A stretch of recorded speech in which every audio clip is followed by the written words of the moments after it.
What's going on, squad? So once again, we are back again with another video. It's your man Unspoken Reviews, and we are doing another review of Penguin Episode 7 entitled Top Hat. All right, guys, so we are getting close to the season finale. We have one episode left, and this was a great episode. Another somewhat of an origin episode, this time regarding the Penguin. You know, we got one for Victor, we got one for Sophia, and now we have one for Oz. We have had some flashbacks for Oz before, but now this one is a little bit more in depth, talking about his past and his time with his family prior to him evolving into the next version of what we will know him to become as the Penguin. All right, guys, so before I start on this review, I just want to let you guys know this will be spoiler filled. So if you have not watched episode 7, stop this video, go watch the episode, and then come back and join the review. All right, that was your spoiler warning. All right, let's get into it. So a lot of my predictions I have for this episode definitely did come true. I did know that there were some things that were mentioned in previous episodes, and I did tell you guys in previous reviews things that I thought did happen, and it seems that my suspicions were confirmed. You know, we got a lot of things that came to light about Oz's past. The episode does start with the flashback. We do get young Oz, and we see that he is in the leg brace. Recently has been injured. I'm not exactly certain when this did happen, but I'm going to bet from the situation surrounding them and how him and his family are living, it does seem that they may not have had the money to pay for the proper surgeries to reconstruct his foot. We don't exactly see how it's broken. I'm not certain if he was born with it like this. Someone let me know in the comments. But it seems like they don't have the money to actually give him the ability to fix it the proper way, so he's just stuck with a leg brace. We do see his mother is in the kitchen, and you can definitely sense that kind of 80s, late 80s, early 90s vibe that's going on with this episode. We get a lot of Easter eggs that kind of hint to the timeline that we're at with this episode. But we see that she's doing someone's taxes at the time, and we also get a small inkling of the connection that he has with his mother, which is very close. She seems like a pretty good mom, doing the best she can to provide the life she has for her children. And we also get to meet young Jack and Benny. We get to see his brothers, Jack, who's 15, and Benny, who's 10. And we see they're kind of playing around. And we see that she's not only giving Oz that kind of attention, but she's also very loving to her other children as well. And I see the way that Oz is looking at them. And as soon as I saw the way he was looking at the way she was playing with Jack and Benny, you know, she seemed like she's mad at them at first, but then she starts playing with them as well. And you see Oz looks a little bit jealous, right? You see he looks a little bit frustrated seeing them all together, where he's stuck there sitting there. And I started to realize right then and there that he has that middle child syndrome thing going on. I have seen it before in plenty of families in real life, and it is really bad how you'll have that one child that feels like they are kind of alienated, or they want more attention than what they are given. And he seems very mad about this, even when she does give them the instructions to go meet with Rex Calabrese and to take him his book that I think is relevant to his taxes that she is working on for him. She sends Jack, Benny, as well as Oz to go out and drop it off with Rex. And you see that Oz is immediately like, no, I'm just going to stay and help Ma out. And she is telling him to just get up and go because they all have to go together. Oz is frustrated, but he just does what she says anyway and follows them out the door. And I like the small Easter egg of telling them to be back home when the street lights are on. This is actually kind of hilarious because I was born in the late 80s. I was born in 88. And, you know, I was raised as a 90s kid. So I'm telling you right now, that street light conversation was the truth. If you were raised up in the 70s through 80s, you remember every time the street lights came on, that was your indication to get your ass back on the house. You know, we didn't have cell phones like that back then, so the street lights were the indicators. You could hang out on the porch, but you had to be at the house when the street lights came on. That was the rule back then. So we see the boys are kind of walking through the neighborhood, and you see they're kind of just, you know, talking about Rex and the type of way that he lives. You see how Oz is looking in his car. And if you guys remember in the first episode, he talks about Rex's car, how it was kind of like a chariot. It wasn't so much about a car. The representation that the car had for Rex's name spoke volumes about who he was. And you can just kind of see the way Oz looks up to this type of guy, the way he wants to be just like him. And we actually get a chance to meet Rex Calabrese. You know, he's pushing someone out of a store. He's kind of bullying him, but he notices Jack, and he kind of has somewhat of a reputation with Jack, or Jack has a reputation with Rex. You know, they're trading money, and he's just kind of playing Jack up as someone that is positive in Rex's eyes, and he can have a place in his organization. But Jack does not seem to be wants to be a part of that. He doesn't want to have anything to do with it. And we see Oz is trying to get Rex's attention on some level, but Rex just kind of ignores him. And you know, you see Oz doing that thing where he does in his adult life, where he's trying to put himself in the position along with these high-ranking members in the crime area, but he's not getting that respect, and he really wants to be noticed by that. You know, when Jack is even telling him, you don't know what Rex does for a living to get the position of power that he has. And he says, I do know, you know, he's a gangster, and he just likes the reputation surrounding Rex, even though he doesn't exactly know what Rex does to get that reputation. Rex does end up paying them $50 for the drop off with the taxes. And, you know, they do take the money, and we do get another reference to Double Dragon, which they're talking about they're going to go play later on. That's what they could do with the $50. And I really liked how in All the Boys Are about $50, you know, Benny's like, oh, can I see it? Can I see the $50? And I think that's so interesting. Just remember when I was a kid, just how that idea that was a lot of money. When I was a kid, just the idea of 50s and 100s were just money that you did not see, especially if you grew up in the projects like I did. That kind of money seemed to be a far off dream. So the boys do go down in the tunnels. These are the same tunnels that Oz does use in the present day for the distribution of the drug Bliss that he's been using in his organization. They go down in these tunnels. We see that the guys go down there to play tag, and you know, they split up into groups. We also see Oz is where he finds a little token for the tunnel and for the subway system, and he's still searching for his brothers. And we see that they do go down into this extra tunnel, this closed off door.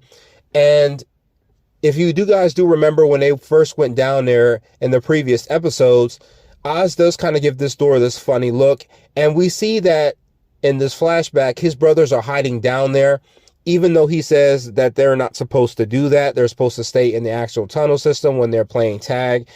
And however, they do kind of tease Oz, because realizing that Oz cannot get down there with his brace on, he actually has to get close to them to touch them in order, you know, for him to actually win his side of the game. And he gets frustrated, but the boys say that that's the game, you know, that they have to do it like that. And Oz gets frustrated, and in the heat of the moment, he ends up locking them down in the tunnel system, and even says, you know, good luck getting out. And at first, I did not know if he did that purposely, because you know how sometimes brothers can be hard on each other. I thought that maybe he just did it to be hard on them, but he actually leaves them. And, you know, you hear them calling out to them, telling them to open the door, but Oz actually leaves the tunnel system and goes back home by himself. You know, he returns home to his mom. His mom is asking them, where are your brothers at? He actually lies and says they're at the movies. And I was still wondering at this point in time, did he lie about that just to not get them in trouble? Or did he lie about that because he was actually trying to get them out of the way? Now, mind you, during this entire time, it's raining. It is pouring down raining really hard. And as it rains, that water has to go down. So it's flooding the tunnel system. And as this is going on, the boys are constantly screaming out for help, but no one can hear them. They're banging on the door. They're screaming out for help. Francis does use this as an opportunity to just watch a movie with Oz, since the boys have gone off and watched their own movie. And I like that we get a reference of the film Beetlejuice, which did come out in '88, same year I was born. And, you know, it's kind of like a small little reference to Michael Keaton being Batman at this time. But we know that in this universe, Batman does not exist yet in the terms of where we're at. So Michael Keaton probably is an actor who's doing Beetlejuice, but he has not played Batman because that happens in '89, which is pretty interesting. I like that they kind of had like a small little reference using Beetlejuice in that sense. But as they're watching this TV show or this movie called Top Hat, which is kind of a play in sense, Oz is watching it, and you see this is the kind of person that he wants to be. You see the character Top Hat is killing all these gangsters. And you see that as Oz is watching this, he's kind of filled with joy. He's watched it multiple times with Francis, And you see he kind of wants to be that kind of gangster where he's taking out all the gangster and he's this person in power. We also see that he may want to wear a top hat one day and just mimic the character. What's heartbreaking that as we're watching this, Oz keeps looking out the window and we keep cutting back to the sewer system and it's still filling up with water. And it was more heartbreaking as you realize you can hear the boys gargling and drowning as it's consistently filling up with water, to the point where we cut back and there's just nothing. There's no sound. You see that there's water pouring out this door and you realize, I was like, damn, this little shit really did kill his brothers. And as I was thinking back to the prior episode, when Vic asked about Jack and Benny, Oz says the city took them. As soon as he said that, I had the idea. You guys can check back in the review of that episode. This little shit really did kill his brothers. I was like, damn, because at first I thought that maybe he just was thinking there was a possibility they would just come back.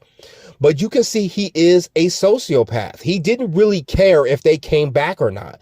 To him, he got all of his mother's love, and that is all he wanted. And I was like, damn, this is the beginning steps of how Oz really is. If they would have came back, you know Oz would have came up with some excuse. Jack and Benny wouldn't have outed him, and he would have just looked for another opportunity to off them when he got the chance. You get the title card at this point in time. We cut back to present day. Oz does return back to the apartment to find that Victor is knocked out and that Francis is missing. Sal does end up pulling up, and he sends Victor off to gather Donnie and the other members of the other gangs to help form an army. And this is the last time we see Victor in the episode, which kind of sucked, but I'm pretty sure we're going to see him in the finale. It makes me wonder what's going to happen to him this point going forward. So Sal does corner Oz along with Sophia's men. You know, he ends up pinning Oz down, even beating him with the driver that he got from his old apartment. And, you know, he ends up calling Sophia to taunt the fact that they have his mother and that, you know, they are going to kill Oz when they get the chance. And Oz does try to plead with them to let their mother go, that she has nothing to do with this, which I'm thinking to myself, I'm like, Oz, you really have no bargaining chip at this point, bro. I mean, like, you killed her brother. You're the reason she ended up in Arkham Asylum. You killed Sal Maroni's wife and son. There's really nothing that he can say that is going to get him out of this. He still does try to, you know, appear to his better nature, but it doesn't work. And, you know, he says that Oz is going to take them to their operation so that way they can take it over. Sophia does confront Francis right after this, and we see that Francis is not really concerned about herself with her dementia. She does know that she's going to die, whether she's going to get old and die or whether or not that Oz is going to kill her in order to save her from it. She is not really fearing anything. I think that's something that happens as you get older. I think the fear of death is something that just slowly kind of creeps away as you get older. I don't know. I'm not that old yet. But the idea that she is not afraid of Sophia. Sophia is trying to get inside Francis's head, and she even brings up Jack and Benny, which makes her slip further down into a spiral. And we see that she is just asking questions about how come they didn't find the boys yet. They have to be out there somewhere. They have to be in trouble. I think that she's looking at Sophia as a cop and asking her all these questions as to why the boys haven't been found yet. And when Sophia tries to ask her where does she think she is, Francis does snap and ends up smacking her in the face. And the scene cuts to an end. So Julian does arrive. He is ushered into the room by a member of Sophia's crew. At this point in time, I'm still wondering if he is not a figment of her imagination. It seems that I did say that in the previous review, but he is noticed by someone who he does nod to, and they end up nodding back and shutting the door behind them, almost indicating that he is noticed, that people do see him. But I'm still wondering, is he still a figment of her imagination? Because like I said, we don't really see him interact with someone. Now, I know we're going to cut to that, but I'm going to explain that part here in a minute. We're going to cut back to that. But there just hasn't been much discussion between him and other characters. However, Julian does come to her with warnings that Gia has been talking recently about the events of her. Sophia ended up killing the rest of the family, that there are things that Gia may have seen that might implicate Sophia in the deaths of the Falcone crime family. So he does tell her, look, if you want me to, I can talk to her to try to take away that ability to her giving up Sophia's involvement in the family's death. But Sophia is willing to deal with that on her own. But she does apply Julian to Francis's situation. Now, this is the part that I was talking about. When Julian does sit down in front of Francis, she's still blanked out. Julian says, hey, look, I want to ask you a couple questions.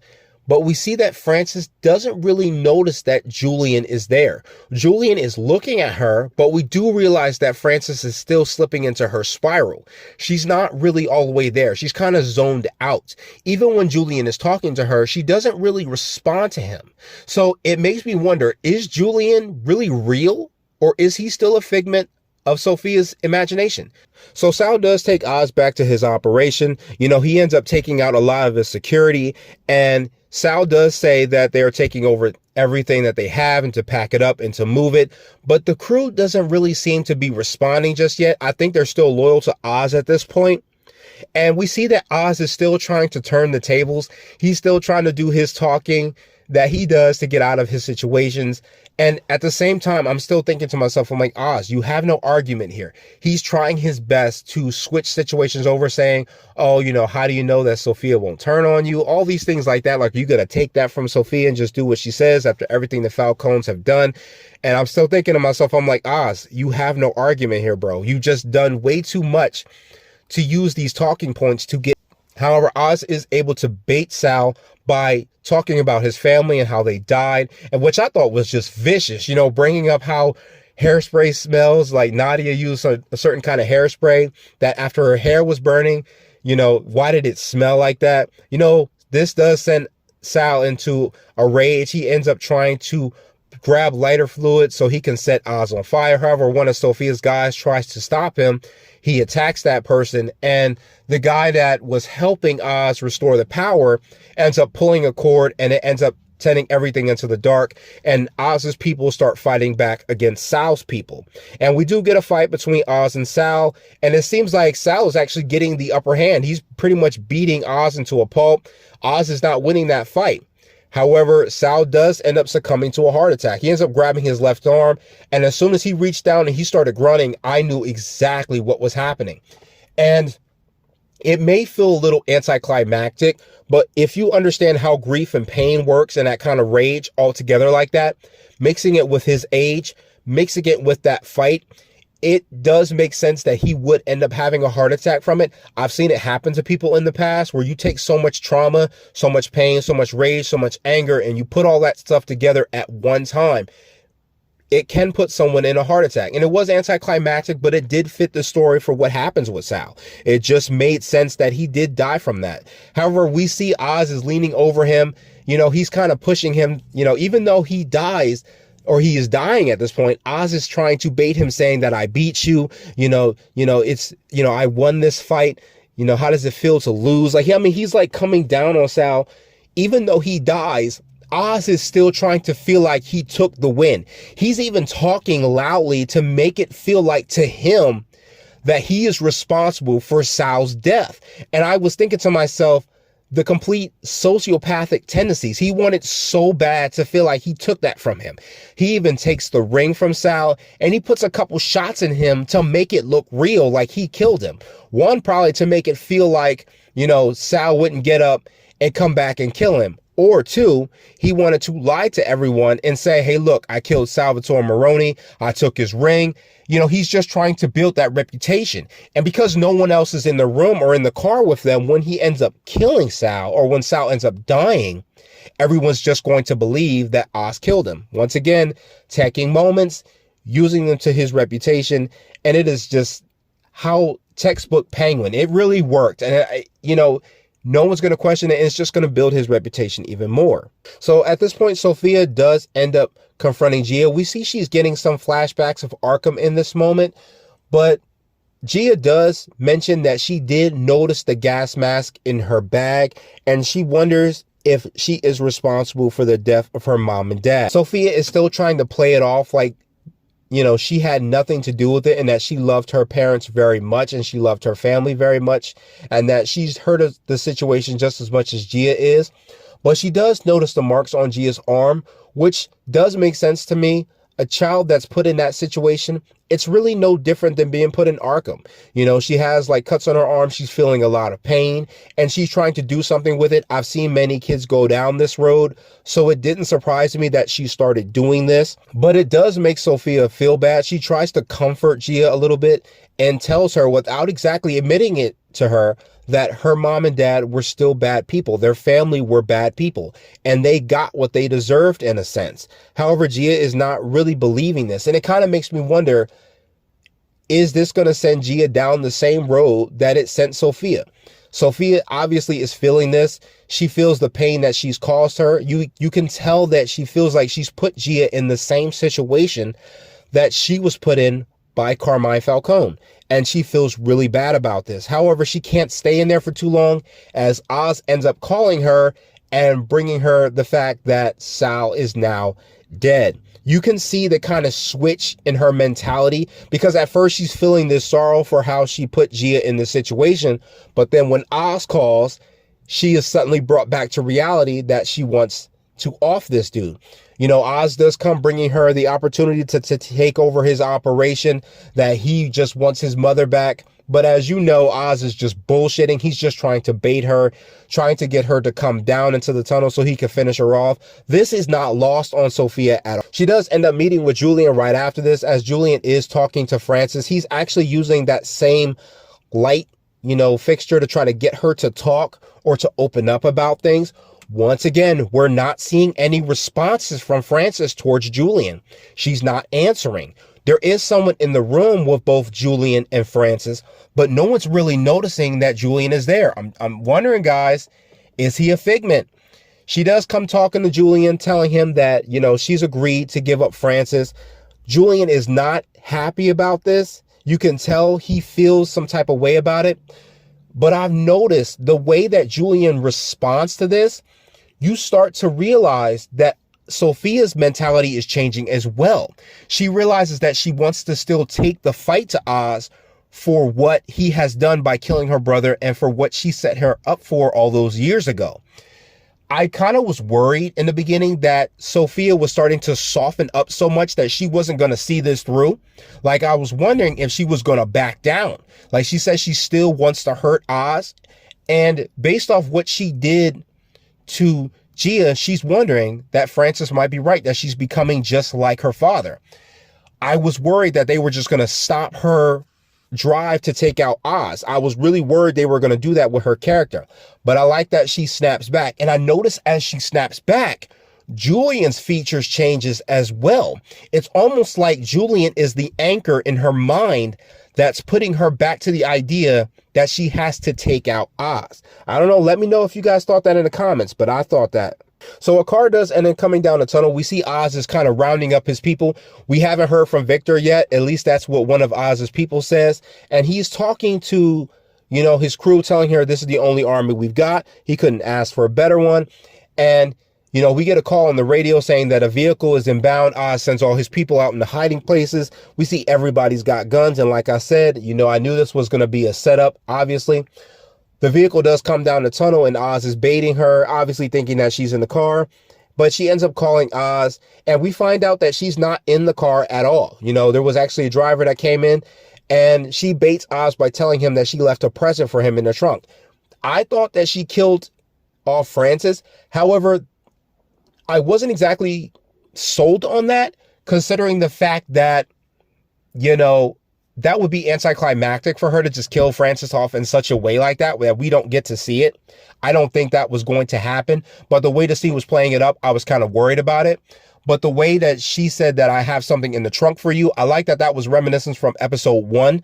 The way that he killed off Alberto and then how Alberto stuffed in the trunk, it kind of felt like it was mirroring that as a way of teasing him. However, it's not Sophia in the trunk. It's actually a whole load of C4 and that he only has 18 seconds. We also see that they pull up to the Monroe Club that was mentioned in previous episodes. She has Francis in tow along with her people, and they're going to be there waiting for them. You know, I noticed that in this scene, it was really messed up. Oz ends up making a run for the tunnel system that he ends up hiding his brothers in all those years ago. And he doesn't even scream bomb. He just runs. The guys are asking like, Oz, what's going on? And he just runs. He doesn't scream bomb. He doesn't say nothing. He just leaves them to their own devices. Luckily, the guys notice it. They all start running, but not everyone does. And the truck ends up exploding. Oz ends up hiding in the tunnel, and he ends up surviving the blast. We do cut back to one more flashback after the blast, however, and we do see that he's with his mother, and they're going to Monroe's to kind of dance together. And we see that she makes Oz promise to give her a better life than this. We know that this is after the events that Jack and Benny did never come back. And we see that she is slipping into that place where she is slowly manipulating Oz into creating a better life for her. And because Oz wants so bad to make her feel happy, he admits that he's going to do whatever it takes to give her a better life. However, it does seem like there is a bit of selfishness coming from her. We also see that this is not all about her. This is also about him wanting a better life. But he uses her as motivation to want to create a better life. It's kind of poor parenting on Francis's part. Oz ends up climbing out of the tunnels. I thought when he wakes up in the tunnel, I thought we were going to see a body part or something from his brothers. However, that tunnel has probably been abandoned for years. And with time passing the way it was, different types of elements, it's possible that the bodies could have been washed away after all that. I kind of thought we were going to get a bit of a, some bones or whatever, or some decomposed bodies, but we never got it. I kind of thought that was something that was going to happen. Or Oz would see something and it would kind of make him feel bad for a split second before he climbs out, but none of that. But it's all good. He climbs out of the tunnels, and as he's kind of walking through the town, we see that a big part of the city has been destroyed by this blast, and he's kind of walking through the town, and he ends up, or walking through the debris and damage, and he ends up getting jumped. He says, "Is that the Penguin?" And we turn around and we see it's the detective from the previous episode, ends up knocking out Oz, and that is the conclusion of the episode. Once again, another great episode, guys. I was blown away, but I was right with my suspicions. I was pretty sure that Oz did kill his brothers. I was not too shocked. It was just sad the way it happened. It was kind of gut-wrenching to hearing them drown like that. Also, I wonder if the explosion scene that comes from the car bomb, is this going to be the event that draws Batman in now? Seeing like a huge chunk of the city was already destroyed due to the Riddler. Now another section of the city has been blown up. I wonder if this is what's going to draw, the Batman into figuring out who's responsible, why this happened. It seemed like something that would get his attention at this point in time. A random explosion that just happens below ground like that is just not a random thing. I know the crime family dying off is not something that's really going to really get his attention because it's a crime family. They're out there breaking rules, killing each other off, and with all the different types of gang wars going on in Gotham, I'm pretty sure he expected that to happen. But an explosion that has probably hurt or killed innocent people, that seems like something that's going to get his attention. And it's probably something that we're going to get, likely a small Easter egg scene, probably towards the season finale, where he might show up and confront Oz at the very end, even if it's just, the bat light, going off in the sky where he ends up being called and Oz like, oh shit. Or we start hearing the music in the background and we start hearing the boot thump, or maybe even if he just is in the shadows and tells Oz that they need to talk. I don't know. It would be pretty cool to see that in the season finale. Outside of that, guys, we only have a couple of days left. This show has been amazing, man. I hope people have been watching it. I hope that different networks have been paying attention to the details and the hard work that has gone into this series, the work that the actors have done, the way the showrunners have definitely piggybacked off the Batman and have kept everything copacetic with the same way the universe has been built from the Batman. I'm really kind of hoping that networks are paying attention to this. This has been textbook television, and it has only been 8 episodes, and we have gotten so much in these 8 episodes. I know the way television series have been very short and have not done enough to flesh out characters. This show proves you can do that there is no comic book fatigue, that if you write characters properly, you write events properly, you can make a good damn television show. And I hope networks are learning from that. But the review for episode 7, Top Hat of the Penguin. I cannot wait for the finale. I will see you guys in the next one. Later.